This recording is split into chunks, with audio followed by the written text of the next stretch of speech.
you are 100% accountable and responsible for everything that happens in your life. And that could be really hard for people who've suffered, right? Who had suffering in their life. I've had suffering in my life. And for me, when I realized that it was through a series of choices that led me to be in a place and space where this thing happened, right? It happened and was meant to happen, right? So it wasn't an accident. So we'll go back to, right?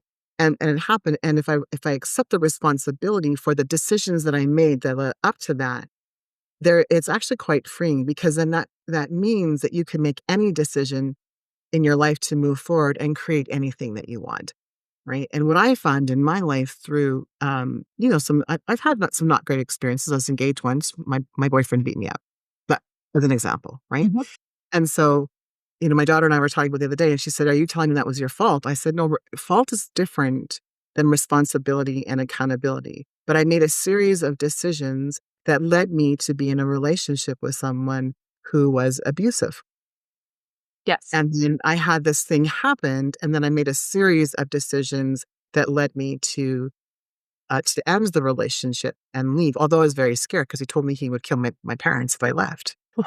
Thank you for your vulnerability and sharing that experience and the power of shifting eh, from blame, because it's really easy in that situation to blame somebody, but go, okay, what's my responsibility within this?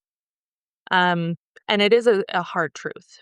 I would I would add, very similar vein, is that you are not the experiences that happened to you in the past, meaning the trauma. And so when I look at my own experience, I found out through happenstances when I was 13 that the dad that raised me was not my birth father. And then I was sworn to secrecy. Now, at 13, when you are going through an identity like that part of your Yeah. world, um, it changed who I thought I was and how I brought that in. That evolving narrative kept with me, and I had to come across that and recognize that experience does not define who I am, does not define the relationships that I bring in, because the narrative was, um, you don't matter.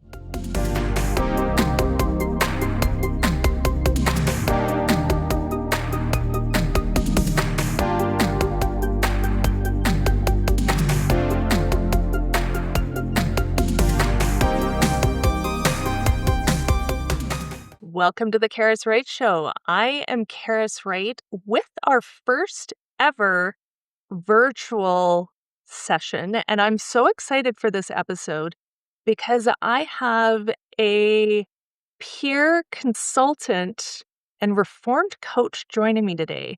And this bridges on a conversation that I've had over the last couple of weeks about coaching, consulting. Oh my goodness, what do I choose? How do I navigate through this? But the perspective now is actually from both the customer experience and the client experience, but also the experience from the coach.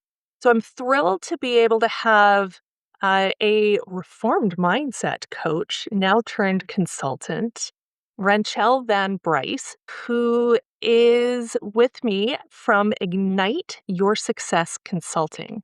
Ranchelle, I'm so excited to have you join me. This conversation, I got to tell you, I knew I needed to have you on. You popped on my Facebook newsfeed, and your concepts of confessions from a mindset coach just gravitated me in.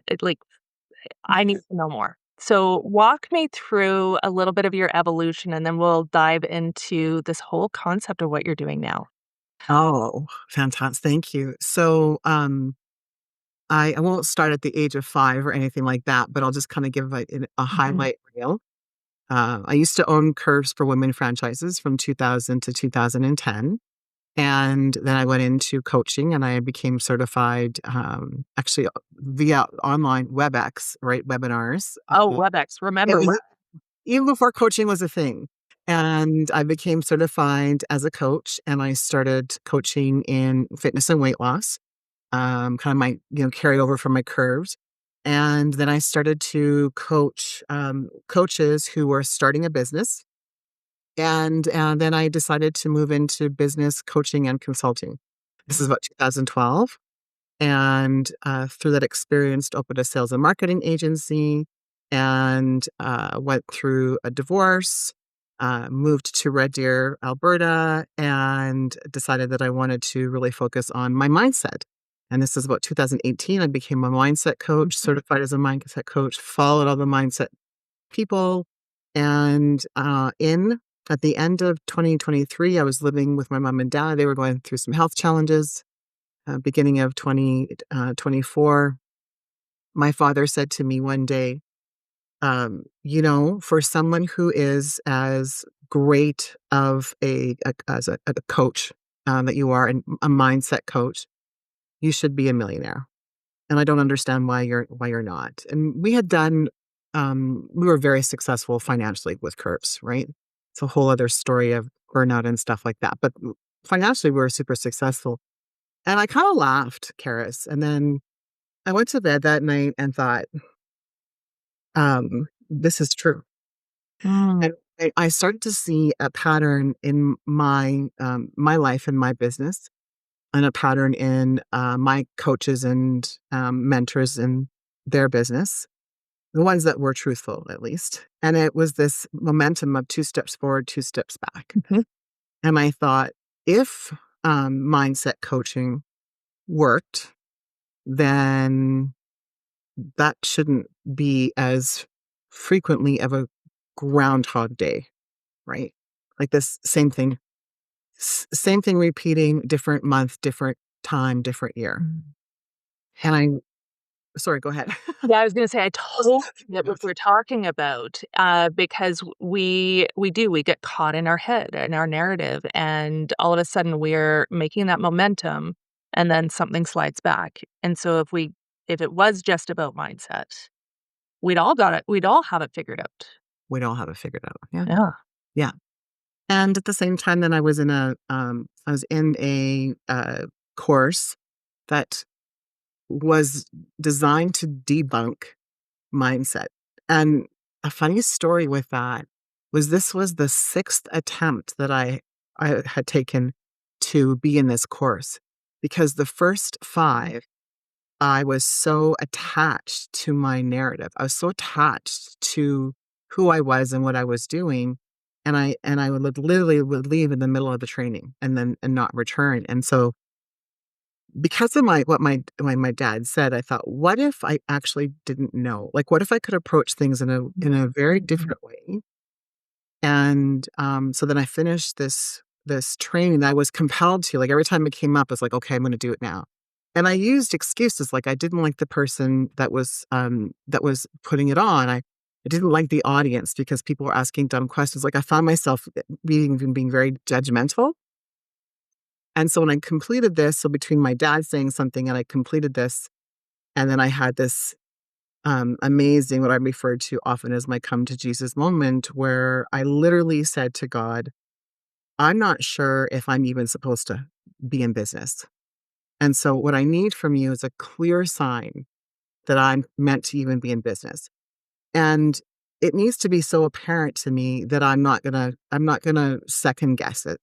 And I went into was at my parents'. They have a jacuzzi tub. I went into the jacuzzi tub. I always listen to some sort of solfeggio notes or something on YouTube. I have YouTube Premium, so I don't have to listen to commercials.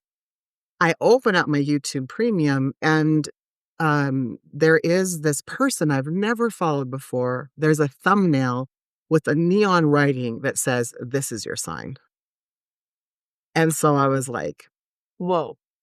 okay, so I know I'm meant to be in business. I know I'm meant to do this thing. Um, but obviously I meant to do it differently. And I just surrendered. I was just like, I am willing to approach my life as if I know absolutely nothing. And yeah, it's just, my everything completely turned around. My relationships with people turned around. My business turned around. There's not one aspect of my life that's turned around. My health has taken a little bit longer to turn around, but my health has turned around. Like every aspect of the things that I was trying to heal and correct my mindset in, sometimes successfully, sometimes not. Right, that was that pattern started to shift. So yeah, it's pretty cool. Thank you for sharing this, and there's so much that's kinda popping up here, and the theme that's happening for me is this you can't fool a mindset coach because we can convince ourselves of just about everything. When you had that moment of clarity and you're sitting down going, "I need this sign, I'm getting out of business." Okay, you said there was that transition moment and everything changed. Yeah. What changed? Um, I was willing to let go of, uh, who I thought I was. I was willing to walk away from the business that I thought that I had, um, and the way that I approached my daily life, because I meditate, I journal, I vision. I've always set goals and intent. I've always done that, but there was a process that I wasn't doing in mindset. I had done it earlier, just at an unconscious level. I'd done it when I had the curves, but unconsciously. And so as I started to, bring this method of creation forward, um, like I mean, it's not easy. It's a simple. What's difficult about it is stopping the mind stuff, right? The The automatic negative thoughts, right? yeah, The squirrels and the things that are pulling us down. yeah. And I wanna pause just for a second because there is an element of the things that we teach 'cause I I said it before and I've always said this, that every coach is a mindset coach because there is an element of understanding what the mindset is that's holding us back from being wildly successful, and we've gotta unpack that. So there are elements there that make sense. The journaling because getting those thoughts outside of our head, down on paper, helps us make meaning of it. The meditation, again, helps us get centered, gets grounded. There is so many scientific studies, and when you look at and unpack the different modalities of psychology, almost all of them have an aspect of, uh, looking at meditation Yeah. and mindfulness. And if you look back from a theology standpoint and even a metaphysical standpoint, really important. The act of goal setting, understanding where you want to go, and then making the steps to getting there. But the mindset work's only going to get you so far on that. Yeah, absolutely. A pivotal moment for me, really in understanding, I guess the transition for me was I was listening to a gentleman named Robert Fritz. I'm happy to give him. Mm. He's written Your Life is Art. He's written Creation. He's written just Identity, like a whole bunch of incredible books. And he's a structural thinker. And so, in one of his books, he was talking about how Lady Gaga and Beyonce both believe that they're not good enough. They both question themselves. They both have a lack of self confidence, a lack of self esteem, a lack of self love, and yet they're able to create the most beautiful music and win all these awards. And he said, I'm sure there's somebody that that isn't a positive thinker, that, maybe is like a rascal. I think he probably used a different word, right? Who you think, if they're doing this, then and why am I not doing this? Mhm. And I thought of, I'm not making this political, but I thought of the president of the United States.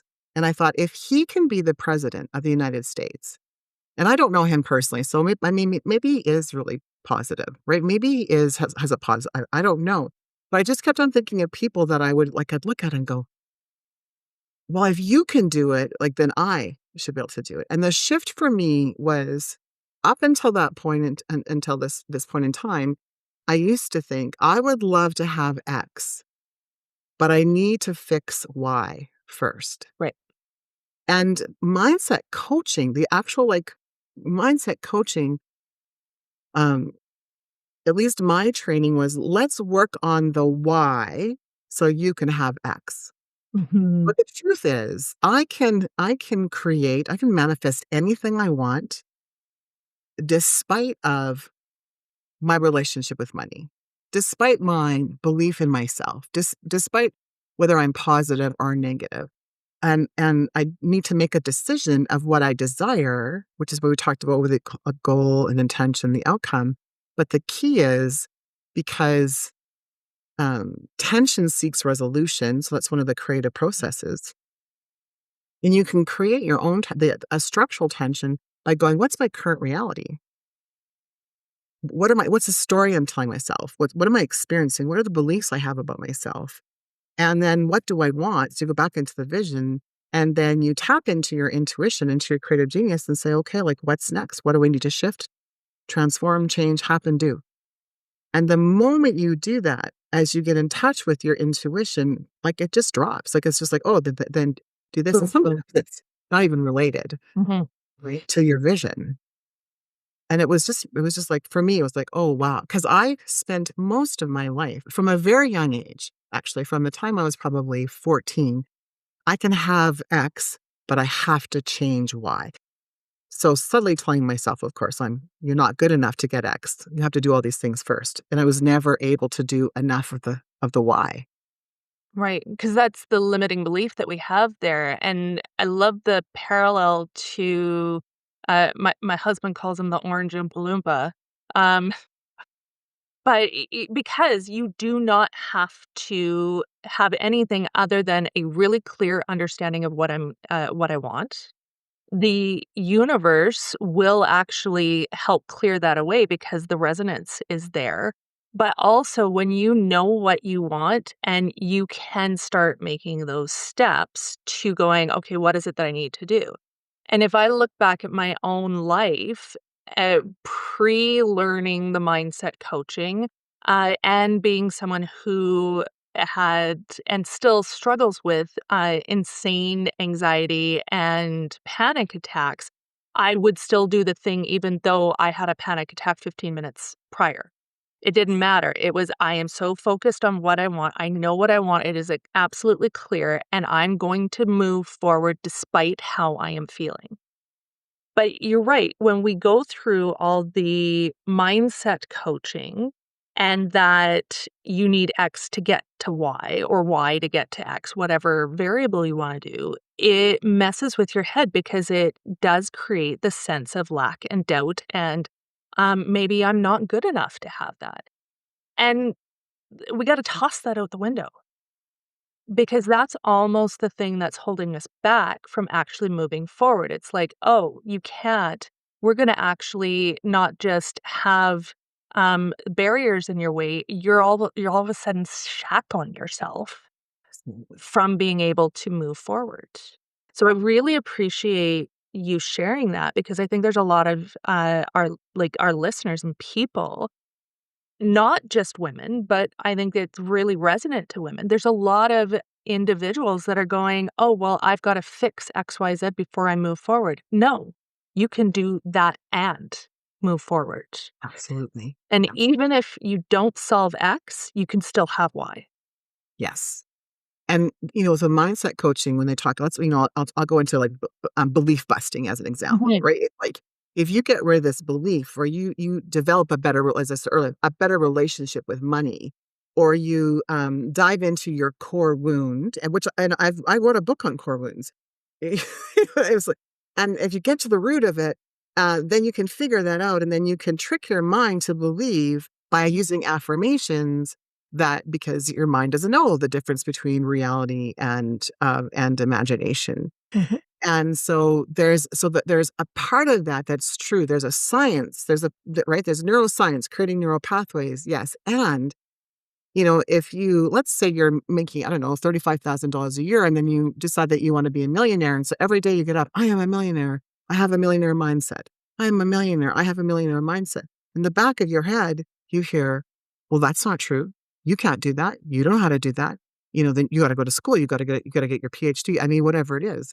And then you're like, no, I'm just going to affirm my way to it. The more you affirm and don't actually deal with it in the sense of bring up and be so radically honest about the stuff that's going on, right? That unconscious now becomes a conscious limiting belief just gets louder and louder Mhm. and louder. And there's so much evidence for us of all of the failures that we had. And then we can say, oh, I didn't fail, I just learned. But like in my head, because of how my belief systems and the way that I was raised, I can't talk myself into thinking those were just experiences. They felt like failures. So when I finally brought that up, this felt like a failure because da da da da da da, and this triggered my belief systems of I'm not capable, I don't have a capacity, I'm powerless. This is the way things are, and I'm not part of it. Right? I don't have value. I don't have worthiness. I'm not lovable. There are haves and have-nots, and I'm a have-not. Right? I need to justify my existence to the world. Those are the ones that run just, on a regular basis. And if I just try to ignore them, they don't go away. They just get louder and louder. But if I bring them to the surface and I have conversation with them, I'm like, oh, it's just I have to justify my existence. So I don't need to over explain a proposal that I sent out. Really, when I think about what you're talking about in terms of, though, if we don't deal with the actual cognition that's popping up, and we don't look at the emotion and feel that emotion all the way from one end to the other, it is going to repeat itself. And so we end up in rumination, catastrophizing. Those limiting beliefs become so much more amplified. And so I really would love you to share some of the things that you do in the moment when you recognize, that cognition is popping up. What do you do? Yeah. So the first thing I do is just allow the feeling to reside in my body, right? And so when I feel that way, my stomach, like I feel that in my stomach. So, and my stomach starts to turn. Um, if I brought in an element of human design, into it for those that your followers of human design, I'm a reflector. So I don't actually I don't have an inner authority. So I don't have a sacral authority or an emotional authority. So if my guts are speaking to me, it's actually my nervous system warning me. It's not the same thing. And for the longest time, I thought it was, right, my intuition warning me. But it's my right, so it's my fears that are being played onto my body. So the first thing I do is just recognize and, for me, just settle into my body. Where am I feeling this? And what, thought, triggered it? What event maybe triggered it? What person, what triggered it? And to sit in that, not to resolve it, but just to bring it into awareness so that I could tell the truth about it. Mhm. And when I do that, I'm like, "Oh, okay." Right? I'm afraid of, so I'll give it a real life example. I'm about to buy, what today, the paperwork's being signed for me to partner with somebody and buy a franchise. We're opening a brand new franchise in it's new to Canada. And so I'm sending a large chunk of change to somebody, and I start to panic. And I know that this is the correct decision for me. I was intuitively led. Like, there's all of the signs, right? But I have a fear that I'm going to make a mistake with money because my past is riddled with um, taking risks with money and it sometimes not panning out. I don't remember all the times it panned out, right? Like, right? I'm not carrying that. I'm carrying like, oh, and I'm just making another mistake with my money. What if this doesn't work? And then I was like, "Oh, that's just a storyline, right? Mhm. That's just my conditioning of, oh, Ranchelle, you're so nice, but you're just not great with money." Right? So my parents just says to me, "Oh, you're so awesome. You're so loyal, but you suck with money." Right? So it's like, "Oh, I'm just playing that out. Okay, cool. Yeah. Okay, cool." So it's acknowledging where you're at and the emotion that's popping up, what might be triggering in the background, sitting with it, and just acknowledging, yeah, there's that story again. Yeah. That's interesting.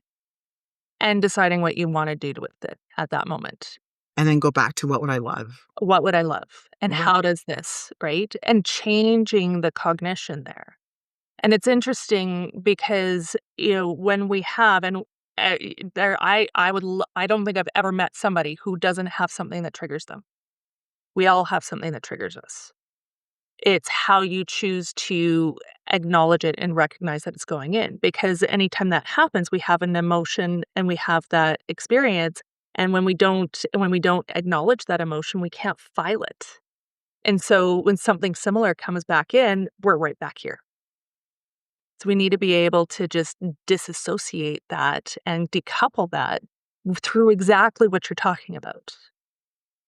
Yeah, absolutely, right. We were talking earlier, I love Mhm. neuroscience. Mhm, mhm. I love neuroplasticity. And there's so much of it that I believe. I think that the world of mindset coaching has, bastardized it, right? Has taken it and to use it to their advantage, so that people will buy their thing, because if you don't have the right mindset, you're not gonna have the business that you know, love or that you want. If you don't have the right mindset, you're not gonna have the relationship that you want.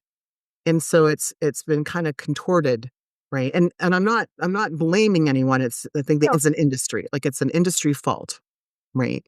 Um, so yeah.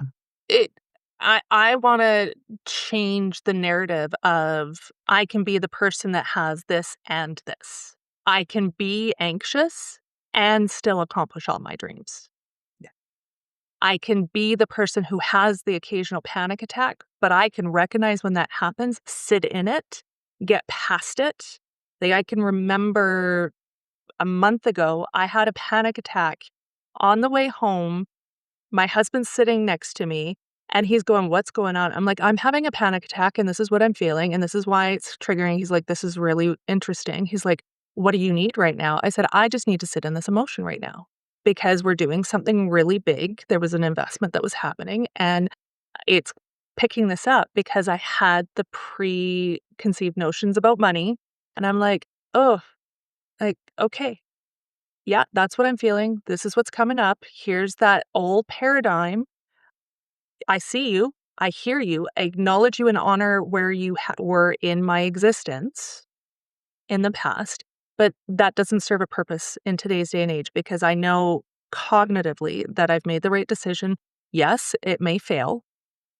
That's okay. I also recognize that I've been through failures before. I can pick up, I can go, and everything's going to be okay." Yeah. It's interesting. So, in the work that you're doing now, what is actually shifted for you? Um, I would say an adoption of and a desire to develop something, that I'm referring to as authority-based entrepreneurship. And if I believe that entrepreneurs, if they trusted themselves, their intuition, so I use intuition, and they develop some sort of spiritual connection, however that would be for them. And it's not even mutually exclusive. They could develop intuition and not develop, a relationship with a higher power. For me, those come together. So the people that work with, who tend to work with me, tend to have that same philosophy. Mhm. And if we can tap into so through the lens of human design, tap into our strategy and authority, magic unfolds. It absolutely does, because we become our own sovereign being. I'm gonna sorry to interrupt. I think there's a lot of people who and I know, human design, I'm a manifesting generator, so that's where I'm at, but there's a lot of people that don't understand. So just bring context to your authority-based entrepreneurship. Tell us more about what human design is and how that actually can help. Okay. So human design, in the most simple terms, I like to explain it as a combination of astrology, I Ching, a little bit of numerology, and the Kabbalah. And it's based on your birth time and place.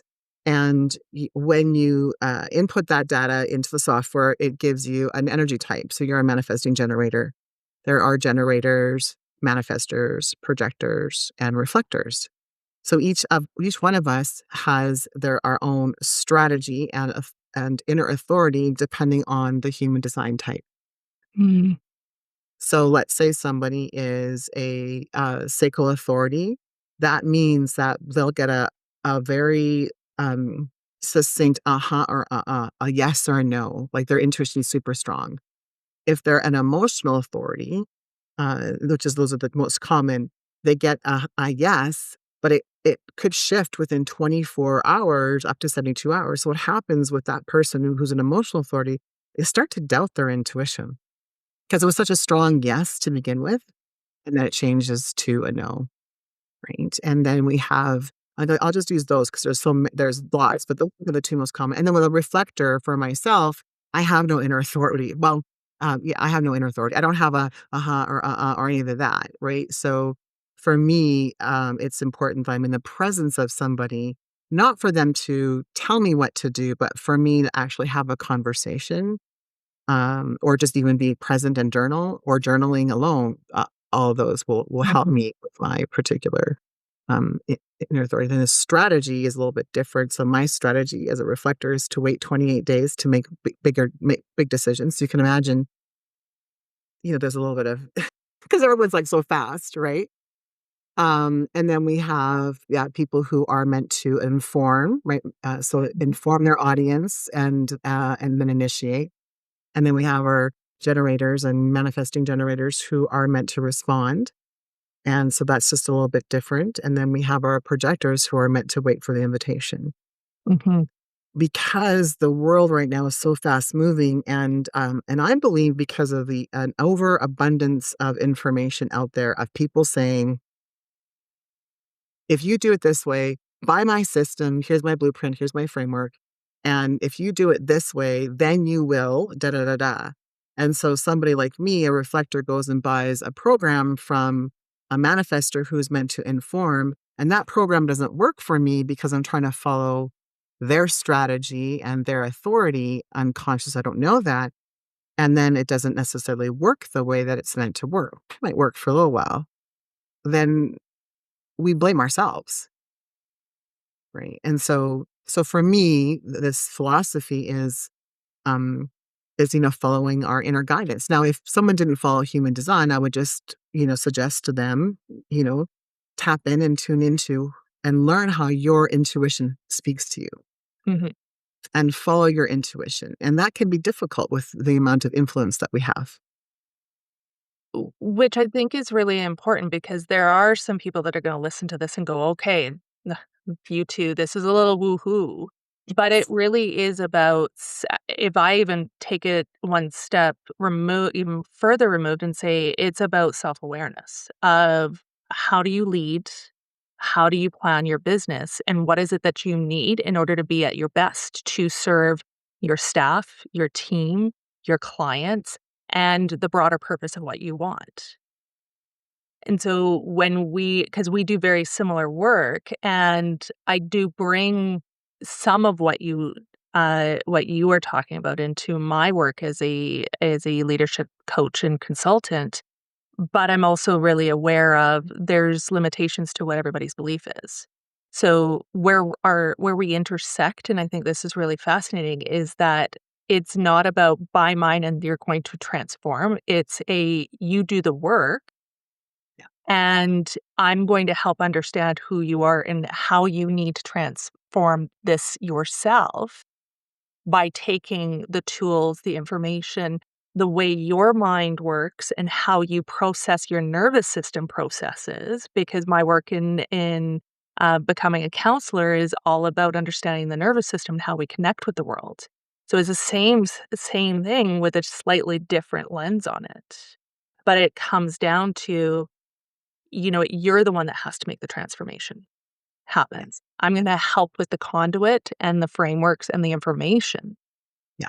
Yeah. And Mhm, it's so different. I have a couple of clients. I have a gentleman who owns a roofing company. And I introduced him to human design. And I was, I usually work with women, so I've worked with a couple of men over the last year or so. I was really nervous, Karis bringing it in, and I just said to him, "Would you be open to um, maybe a bit something that you've not done before?" And he said, "Yeah, sure." And so then I shared with him uh, his strategy and authority, and then we compared it to when he actually unconsciously followed that or didn't, and then the results that he had if he didn't or he did. And he could then look back and go, "Oh my goodness, if I go this way," he's a projector. "If I go this way, then this happens, and if I take the bull by the horns and I take control, then this is what happens." And so he's learning to be in a place and space to trust himself and to but not to buy into the hustle culture of a male-dominated industry of "Let's go, let's go, let's go," right? So it's been a lot of fun for sure. And it would be. It's interesting because I am a big believer in, whether it's finding through self-awareness through human design or another mechanism, the importance of things like assessments. So, and it doesn't really matter what it is, as long as you are getting awareness of how you interact. So, whether it's DISC or motivators or emotional intelligence or whatnot, it's all about understanding how you connect with yourself and how that interacts with the world, and understanding, well, if somebody else is slightly different, how are they going to receive and what do they need? So it's that perception of interactions and connection. Yeah. Yeah. Yeah. And I think the other thing that I really love about human design, coming from the business perspective, is your entire marketing plan is in your human design. Mhm. And so there's so many people out there looking for, right, the right way to build their business. And so I'm like, it's a map. And you spend time in contemplating it and being in awareness of, where you are right now, how you're performing right now, how are you behaving right now, what's going on behind that, but switching so that you can actually see like how you're meant to communicate, right? So your vocation is in there, your purpose is in there, your prosperity is in there, your how you're meant to develop relationships and build relationships, and the shadow pieces are all in our human design. Yeah. And so for me, it's just been fascinating to study it because it's like it's all there. It's a map. I was sharing with a friend of mine who does not believe in human design or that type of metaphysical thought pattern, because they're like, well, are you trying to tell me by understanding my astrology chart, when I was born, where I was born, is this not all pre-clandestine then? Like, that you can't tell me that, because in their mindset, it's, Yeah, well, then where's my agency? yeah. Mm. And it's fascinating for me because for me, I guess my personal belief system is we're all here for a purpose, whatever that purpose is, and it doesn't have to be like a grand um purpose like become the president, right, or become the world peace, right. But each one of us has that, and I believe that free will comes in when we actually come from a place of sovereignty, right, and we make decisions along the way. But the end result, by the time that we like get to the end, it's where we were destined to be. But there's like 2.1 million paths. Absolutely, right? Like, there every decision splits off and different doors we could have done. It's interesting as I think about my own entrepreneurial journey and other individuals, is like, "Oh, well, you could have done however many different options." I mean, look at you going from curves to coaching to another endeavor, and we can reinvent ourselves. It's the awareness of how do I connect with myself, my world, and what am I wanting to achieve in, the time that we have on this earth, the finite time we have. It's really fascinating. Um, so we do a segment here at the Karas Wright Show that is questions from the audience. So are you willing to play? Got a couple of I questions here. love, yes, All right. absolutely. So we've got a question from Lawrence, which is, what's a hard truth most people don't want to hear, but need to if they actually want to grow?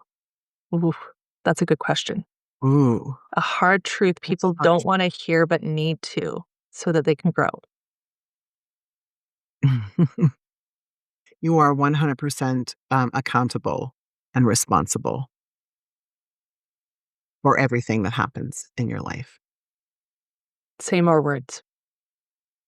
Um, and that could be really hard for people who've suffered, right? Who had suffering in their life. I've had suffering in my life. And for me, when I realized that it was through a series of choices that led me to be in a place and space where this thing happened, right?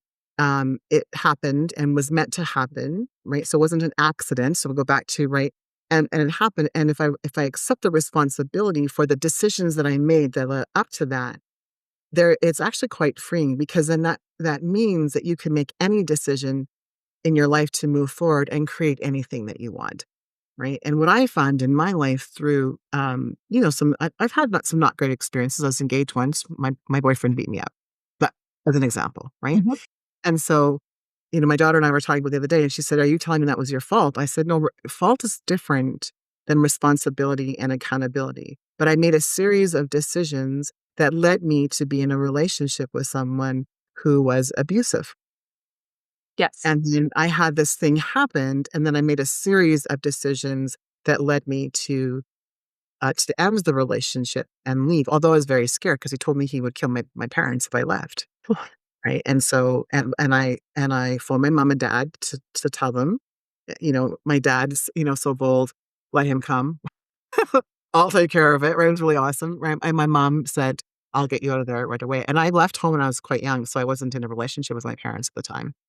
you know so I was responsible, accountable. I made all of these decisions from all along that led me to this experience. And it was a really crappy experience in the moment of time, absolutely.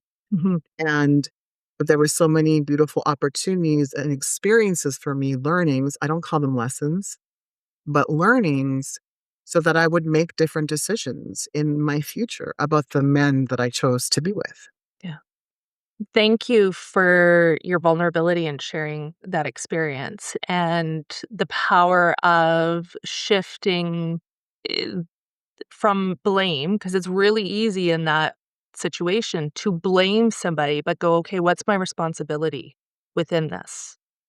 Um, and it is a hard truth. I would I would add, very similar vein, is that you are not the experiences that happened to you in the past, meaning the trauma. And so when I look at my own experience, I found out through happenstances when I was 13 that the dad that raised me was not my birth father. And then I was sworn to secrecy. Now, at 13, when you are going through an identity like that part of your Yeah. world, um, it changed who I thought I was and how I brought that in. That evolving narrative kept with me, and I had to come across that and recognize that experience does not define who I am, does not define the relationships that I bring in, because the narrative was, um, you don't matter, right? I don't, from a parental standpoint, you don't matter. You don't, your decisions and how you show up in the world and my ability to take care of you, no. And so being able to go, okay, it's not that. I actually have the ability to go and shift and change and make the decision. Again, it's a choice on what is the narrative that I'm going to assign to that. Now, there's a lot of therapy and a lot of work behind there that had to come Mhm. beyond, but it was also being able to recognize and go back to that parent years later and say, I forgive you for that experience, and here's what happened to me, and here's how I interpreted that, and here was the net effect. I still want to be in a relationship with you because there was a point in time where we weren't talking, but it's not going to define me anymore. So I do forgive you. I'm not going to forget, and I'm going to set those boundaries in place Yeah. to be able to do that. And I think that's really an important thing, and both on that side of responsibility Mm. and letting go of the blame. Because believe me, Rochelle, I blamed that parent for decades. And if I would have come to that realization earlier, how much easier my own life would have been, because I'm the one that put that on myself. And then I burdened other people Yeah. unnecessarily. Yeah. Yeah. The other part of that too is when you're talking about is, the accepting the responsibility and we can do that whether there's, great things that have happened to us or not great things that have happened to us. Mhm. And so, on both sides of the coin. And so our identity can get involved and we can carry the genius, and we define ourselves then by that. But we have an opportunity to surrender that as well, right? Yes. So the success also does not need to define us in a positive or negative way. It's just the isness of it, right? So it's like having this experience and loving the experience, but it doesn't make me a better person or a worse person. It Mhm. doesn't. Right? And I think when we start to really surrender into the greatness of who we are at whatever level, meaning if I'm in my shadow, right, I'm having a bad day and I'm judging whatever, I'm still as brilliant and beautiful as I was yesterday when I was on top of the world and I closed a great deal. Yeah. The isness of what it is, right? Yes. I like that, the isness. It's the act of just being in the moment. So I've got another question that's coming up from Donna. When your thoughts are working against you, the doubt, the fear, the overthinking, what's one practical way you can shift out of that in the moment? Ooh, well, you could do a pattern interrupt, right? So if you're in that moment, do something completely different. Stomp your feet, right? Pat your arms, like you do some sort of somatic work that way. Um, I often say out loud, and I usually like jump and go stop. Right? That's how I do it to just like really interrupt this pattern of behavior. Like that gets me out of things very quickly, right? So Mhm. something physical, in that way for me works. Yeah. And just the reminder in spite of, right? I was presenting to a group of nonprofits the other day and I was super uncomfortable. It's not my world. And I even checked in 2 or 3 times. Are you sure you want me to facilitate this? Because I'm not, uh, you speak a different language than I do. But I wanted to, and they're like, no, this is great. And so I'm in it and I'm thinking, I just was feeling like a huge imposter. And I was sitting there and I'm stumbling upon my words and I'm just really feeling out of sorts. And I, took my feet and did this to my toes Mhm. to get myself I've started to move my ankle a little bit to get just something physical to get me out of the imposter syndrome, and then just a reminder, right, that I belong here. Yeah. Yeah, absolutely. Thank you for that. And I would add to that, I think we have to acknowledge the fact that physiologically what's happening is our lizard brain, like the oldest part of our brain that was developed at the back of our brain is what's taking over. And so our most recent part of our brain, being our prefrontal cortex, is going offline. We can't hear, we can't see, we're not thinking clearly. And so what you're talking about is actually breaking that pattern of amygdala takeover because it served and it still serves a purpose to keep us alert, keep us safe, run away from saber-toothed tigers, but we don't have saber-toothed tigers anymore. So what we need to do is kind of bring our prefrontal cortex back online and go, yeah, that was an amygdala response. One really interesting one, because I'm going to add to the list that you gave that I just read, and it was a scientific study that was done. I think can't remember which school down in the States, but sucking on sour candy or sour gummy worms because it shocks you, the gleekers, it shocks you out of that response. Um, but in absence of that, moving your fingers, I love the concept of just drawing on the fingers or being able to, can I hear, what are 5 things that I see that are green Yeah, in the room? What are 3 things that I hear?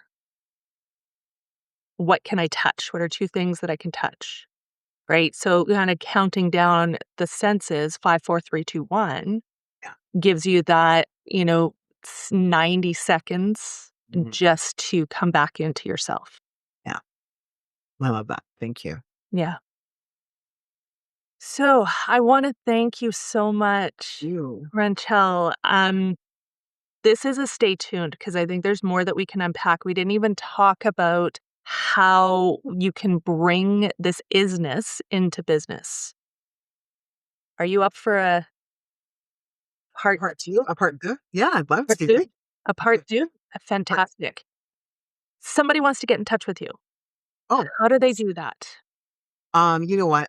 They can definitely find me on Facebook if they want to and message me there. So Ranchelle Van Bryce. Or they can give me a text. Don't call because I'm usually like my phone's on do not disturb. But they can text and my phone number, I'll give that out loud, as 780-679-7275. And just text me and tell me that you heard me here and we'll get connected. Amazing. I want to thank you very much for sharing so much of yourself, your experiences, what you bring to the world. This is going to touch a lot of people, and I want to thank you from the bottom of my heart. And I want to encourage you to continue to lead with heart yourself, which I know you will. And stay tuned for part 2. Part 2. Thank you. Thank you, everyone. Wow. Thank you. Awesome.